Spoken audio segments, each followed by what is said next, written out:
Hello, ఈరోజు వీడియోలోని కచ్చా పప్పయ్యతోని లడ్డు చేసి చూపిస్తున్నాను. మన సున్నుండ్లు, నువ్వులుండ్లు, శనగపలుకులు అన్నీ చేసుకుంటాము. కానీ కచ్చా పప్పయ్యతో మనం లడ్డూలు చేసుకోవడం ఎప్పుడు మనం అంత చేసుకోం కదా. అందుకే మనం పప్పయ్య తీసుకుంటాం. పప్పయ్య ఈ విధంగా చెక్కించుకుంటాం. చెక్కిన తర్వాత 2 పీసెస్ కానీ కట్ చేసుకొని లోపలంతా బాగా క్లీన్ చేసుకోవాలి. ఒక 2 to 3 టైమ్స్ బాగా కడిగించుకోవాలి లోపలదంతాను. తర్వాత ఈ విధంగా తురిమేసుకోవాలి పప్పయ్య అంతాను. పప్పయ్య తురిమేసుకున్న తర్వాత ఒక బౌల్ తీసుకొని దాన్ని మెజర్మెంట్ చేసుకోండి ఎంత తురుము అనేది. ఎందుకంటే మనం పంచదార వేసుకుంటాం కదా. ప్యాన్ తీసుకొని ప్యాన్లో వాటర్ వేసుకొని మనం ఈ పప్పయ్య తురిమేసుకొని ఈ విధంగా కొంచెం మెత్తగా అవ్వకూడదు, ఈ విధంగా కొంచెం గట్టిగా ఉండాలి. ఉడికిన తర్వాత మనం వడగెట్టేసుకుంటాము.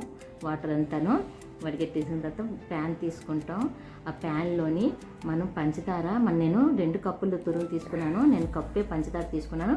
పంచదార ఎవరి ఇష్టం బట్టి పంచదార క్యారమెల్ వచ్చిన వరకు మనం మెల్ట్ చేసుకుంటాం. క్యారమెల్ వచ్చిన తర్వాత ఈ పప్పయ్య తురుము అందులో వేసుకొని కలుపుకొని ఫస్ట్ బాగా నీళ్ళు మనకి బయటకు వస్తాయండి. దానికి మనం టెన్షన్ తీసుకోక్కర్లేదు. బాగా అలా కలుపుకుంటూ నీళ్ళు దగ్గరికి అయిపోతాయి. నీళ్ళు దగ్గరికి అయిపోయిన తర్వాత కొంచెం ఇలాచీ పౌడర్ వేసుకుంటాం.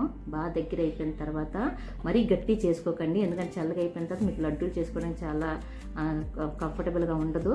ఈ విధంగా ప్లేట్లో తీసేసుకొని కొంచెం వేడిగా ఉన్నప్పుడే మనం లడ్డూలు చుట్టేసుకుంటాము. చల్లగా అయిపోతే లడ్డూలు రావు. ఇక కొంచెం వేడిగా ఉన్నాయి, అప్పుడే నేను లడ్డూలు చేసేసుకున్నాను. ఈ విధంగా ఒకసారి ట్రై చేసి చూడండి. చాలా హెల్త్కి చాలా బాగుంటుంది. తర్వాత వింటర్ సీజన్లో ఇవన్నీ పిల్లలకి కానీ ఇస్తే చాలా బాగుంటుంది. మనం అందరూ తీసుకోవచ్చు ఈ లడ్డూలు. ఈ విధంగా ఇగో లడ్డూలు కచ్చా పప్పయ్యతో లడ్డూలు రెడీ అయిపోయి. నచ్చినట్టుగా అయితే నా వీడియో లైక్ చేయండి, షేర్ చేయండి, సబ్స్క్రైబ్ చేయండి.